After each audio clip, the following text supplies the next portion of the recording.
Todas as religiões podem levar a Deus, por incrível que pareça, sim, de acordo com o catecismo. O Papa, recentemente, soltou essa declaração aqui, ó. A gente vai assistir agora. Tutte le religioni sono un cammino per arrivare a Dio. Sono, dirò una comparazione, sono come diverse lingue, diversi idiomi per arrivare lì. Ma Dio è Dio per tutti. Perché se voi incominciate a litigare, la mia religione è più importante della tua, la mia è la vera, la tua non è vera, dove ci porta questo? Ma il mio Dio è più importante del tuo. È vero quello? C'è un solo Dio lì. E noi sono idiomi, cammino, lingue per arrivare a Dio. Qualcuno Sikh, qualcuno musulmano, qualcuno hindi, qualcuno cristiano, ma sono diversi cammini. Understood? Então, a parte do catecismo na qual eu estou me referindo é, na página 242, a Igreja e os não cristãos, número 839. Então, vocês podem ler, mas eu vou colocar aqui e eu vou ler um pouco e refletir sobre isso. Então, começa o seguinte: os que ainda não receberam o Evangelho também se ordenam por diversos modos ao povo de Deus. Então, o que acontece? Os que não receberam o Evangelho, ou seja, não tiveram acesso ao Evangelho, não conhecem o Evangelho de Cristo, não conhecem a palavra de Deus, também se ordenam por diversos modos, também, ou seja, diversas formas, diversos modos, eles se ordenam ao povo de Deus. Ao povo de Deus. Quem seria esse povo de Deus? São os cristãos, né? Então, de alguma forma, pela prática do que eles fazem, eles podem se ordenar ao povo de Deus e ter uma espécie de comunhão. E aí, no decorrer aqui, do 839, 840, 841, ele vai falando, e aí traz exemplos, inclusive, da relação com os muçulmanos e da relação com os judeus. Por exemplo, em 840 diz assim, ó, ainda mais, quando se considera o futuro, o povo de Deus da antiga aliança e o novo povo de Deus também, para fins análogos, à espera da vinda ou da volta do Messias, porque os judeus acreditam que o Messias virá ainda, né? E nós acreditamos que ele vai voltar.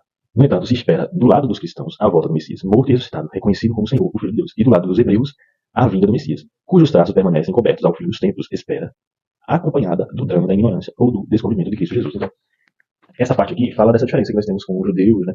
E aí os muçulmanos, as relações da igreja com os muçulmanos. O plano de salvação abrange também aqueles que reconhecem o Criador, entre eles, em primeiro lugar, os muçulmanos, que, professando ter a fé de Abraão, adoram conosco o Deus único, misericordioso, juiz dos homens e do último dia. Não a fé no Alcorão, mas em Abraão, que se fala aqui.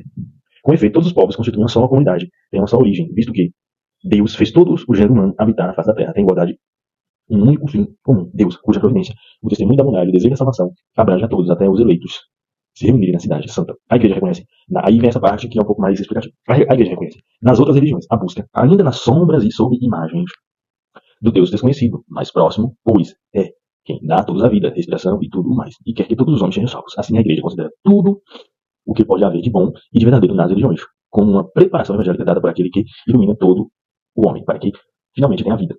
Em seu comportamento religioso, porém, os homens mostram também limitações e erros que desfiguram neles a imagem de Deus. Então, digamos que a igreja, ela entende, de alguma forma, as pessoas que não tiveram acesso ainda, não tiveram acesso, e que, de alguma forma, elas praticam a bondade de Deus, mesmo não terem conhecido Cristo, ou conhecido Cristo porque não foram evangelizadas. Então, digamos que essas pessoas, como são filhas de Deus, por mais que estejam em religiões que sejam pagãs, por exemplo, que não é cristã, as práticas que elas fazem, se forem práticas, né, é isso que dá a entender, se essas práticas se condizem com o amor de Deus e com algo que remeta ao cristianismo, essas práticas, por exemplo, elas não podem ser, é aí que é muito complicado, né? Por exemplo, essas práticas não podem ser, por exemplo, práticas como os índios aqui antigamente faziam, por exemplo, de se alimentar uns dos outros, né? De serem canibais, de matar pessoas que são deficientes. E os índios do Brasil, por exemplo, tinham esses costumes. Então, é uma questão bem complicada, mas assim, o que está dizendo é o seguinte, a igreja reconhece nas outras religiões a busca, ainda nas sombras e sob imagens, do Deus desconhecido, mais próximo, pois é ele que dá a todos a vida, a respiração e tudo mais, e quer que todos os homens sejam salvos. E aí, mais embaixo, no 846, aí vem dizendo, fora da igreja não há salvação. Então, meio que fala sobre isso, mas depois vai dizer, fora da igreja não há salvação.